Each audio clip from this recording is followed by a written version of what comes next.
मुझे यूँ लगता है कि इस तकरीब में तामीर का पहलू बहरहाल मौजूद है। अगर इस सूरत हाल को आप कंपेयर करना चाहते हैं, तो आप इसको कंपेयर कीजिए जनरल मुशर्रफ के आखिरी अयाम के हवाले से।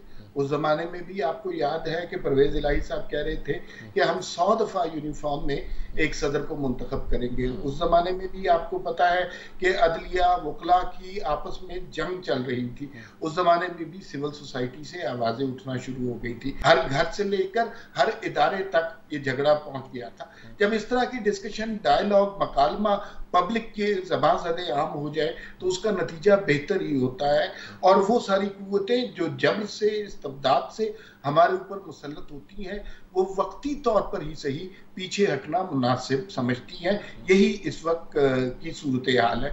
और जहाँ तक इस प्रोग्राम में ये बात हुई, और ये बात सिर्फ इस प्रोग्राम में नहीं हुई, हर जगह हो रही है कि फौरी तौर पर इलेक्शन करवा लिए जाएं, तो मैं इसको मुनासिब नहीं समझता। मैं ये समझता हूँ कि अगर इस तरह के इलेक्शन जो कि जोर जबरदस्ती हो, जो कि एक धुंध में हो, एक गिलाफ में हो, वो कभी भी हालात, दुरुस्त हालात का पेश खैमा नहीं होते। 2018 में इलेक्शन हुए, हमने देखा क्या उससे इकोनॉमी बेहतर हो गई, क्या उससे मुल्क की डायरेक्शन दुरुस्त हो गई, और ज्यादा बर्बादी हो गई। अब जो आप जबरदस्ती कभी सॉफ्ट इंटरवेंशन के जरिए और कभी हार्ड इंटरवेंशन के जरिए ये फरमा रहे हैं कि सारी जमातों को बैठ जाना चाहिए, 4 साल आपको ये ख्याल नहीं हुआ, आप ये तासुर देना चाह रहे हैं कि 4 माह में मुल्क बर्बाद हो गया।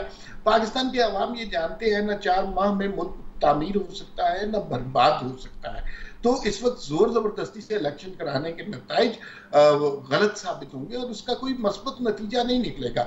आगे जो सूरत हाल बन रही है, इनके पास जाहिर है बहुत मुश्किल फैसले हैं, और वो मुश्किल फैसले इन्हें करने पड़ेंगे, लेकिन इन्हें थोड़ी सी तवज्जो, और मेरा गुमान है कि उस तरफ ये तवज्जो कर रहे हैं, कुछ आईनी चीज़ों की तरफ चलना चाहिए, कुछ नैब के कवानीन में, इलेक्शन के कवानीन में, कुछ अदालतों के हवाले से पार्लियामेंट के अंदर बैठ के फैसले होने चाहिए।